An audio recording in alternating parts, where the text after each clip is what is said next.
नमस्कार, मैं अम्बी वर्मा। उत्तर प्रदेश और उत्तराखंड की आवाज को समाचारों के माध्यम से सशक्त बनाने वाले टुडे 24 न्यूज उत्तर प्रदेश उत्तराखंड में आपका स्वागत है। तो चलिए आगे बढ़ते हैं कुछ खास खबरों की तरफ। लोजपा रामविलास के राष्ट्रीय अध्यक्ष चिराग पासवान कहते हैं, पिछले 2 से 3 महीनों से हम सभी चुनाव प्रचार में लगे हुए हैं। मुझे यहाँ प्राण प्रतिष्ठा के दौरान आने का सौभाग्य मिला। तब से मेरी इच्छा थी कि मैं अपने परिवार के साथ यहाँ आकर रामलला का आशीर्वाद लूं, क्योंकि आज हम जो कुछ भी है उनकी बदौलत ही है।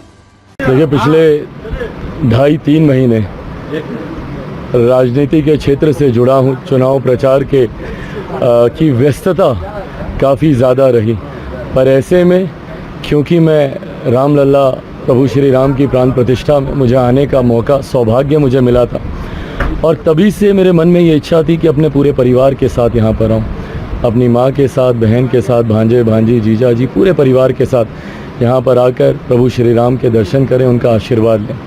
कल जैसे ही चुनाव प्रचार समाप्त हुआ, पूरा परिवार हम लोग यहाँ अयोध्या आए, प्रभु श्री राम के दर्शन किए। यहाँ हनुमानगढ़ी में आके बजरंगबली जी का आशीर्वाद हम लोगों ने लिया।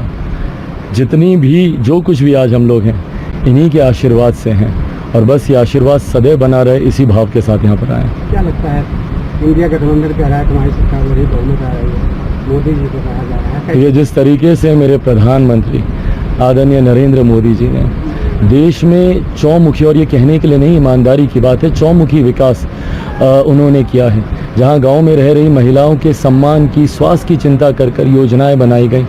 एक गरीब परिवार बीमारी से कोई कठिनाई ना हो, आयुष्मान की योजना बनाई गई। दुनिया की सबसे बड़ी गरीब कल्याण की योजना, जिसके तहत 81 करोड़ लोगों को आज मुफ्त में अनाज मिल रहा है।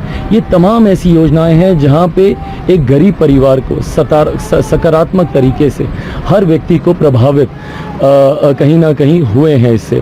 ऐसे में जहां प्रधानमंत्री जी ने देश की अर्थव्यवस्था का ध्यान रखा, गांव शहर की दूरी को कम करने का प्रयास किया, वहीं हर व्यक्ति के आस्था को भी उन्होंने सम्मान देने का काम किया। 500 साल से रामलला इसी तरीके से टेंट में विराजमान थे, धूप गर्मी धूल मिट्टी आंधी तूफान बरसात बारिश में।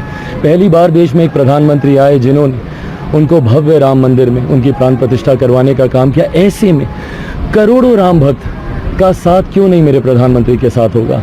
ऐसे में जो लोग सनातन को समाप्त करने की सोच रखते हैं, जो लोग शक्ति के विनाश की सोच रखते हैं, मुझे नहीं लगता कि देश की जनता कभी उनका साथ देगी। ऐसे में पूर्ण विश्वास है कि 4 जून को जब परिणाम आएंगे, बड़ी बहुमत के साथ लक्ष्य को पूरा करते हुए मेरे प्रधानमंत्री जी तीसरी बार प्रधानमंत्री पद की शपथ लेंगे। प्रधानमंत्री जी कन्याकुमारी विवेकानंद मंदिर में पहुंचे हैं, जहाँ पे विवेकानंद जी को दिव्य दृष्टि का ज्ञान प्राप्त हो। आओ आप अयोध्या रामलला जी। विपक्ष कह रहा है आचार संहिता की उल्लंघन है। कतई ये उल्लंघन नहीं है, पर ये बात वो लोग कतई नहीं समझ पाएंगे जो आध्यात्म को कभी जान नहीं पाए। ये वो विपक्षी दल कभी नहीं समझ पाएगा जिसने सनातन का कभी सम्मान किया ही नहीं, कभी आस्था रखी ही नहीं। उनके लिए ये बातें मायने ही नहीं रखती। मेरे प्रधानमंत्री जी 2014 में भी चुनाव प्रचार समाप्त होने के बाद इसी तरीके से उन्होंने ध्यान लगाया था, 2019 में भी और इस बार भी 2024 में भी।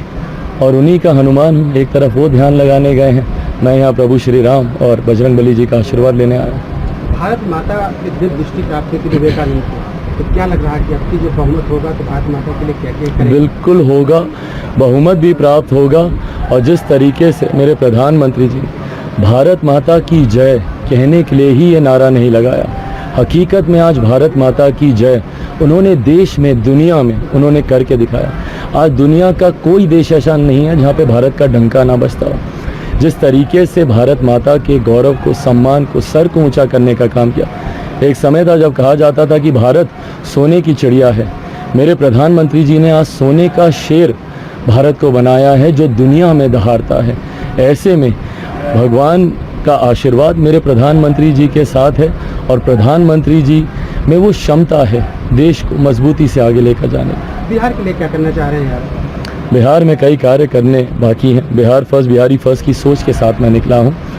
प्रभु श्री राम के आशीर्वाद से और भगवान बजरंगबली के बल से मुझे वो सामर्थ्य ऊपर वाला दे, ये कामना करता हूँ कि अपने प्रदेश को विकास की राह पर आगे लेकर जा सकते।